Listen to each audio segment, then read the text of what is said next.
Так, мы уже за сегодня нагрузились вторым рейсом, ну, точнее я. Леха грузится первым. Я гружусь чуть побыстрее его. Вот ему еще пачка осталась. Ну ничего, научится. С одной стороны, хорошо, что он подольше грузится. Можно там почилить. А с другой стороны, у меня затылок. Так что пойдемте позанимаемся с гирей. Да, перед занятием с гирей надо размяться. Просто хотя бы разогнать.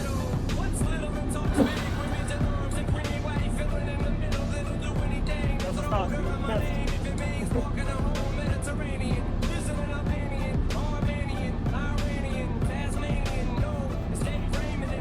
Поджимаемся.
Надо тренировать дыхалочку.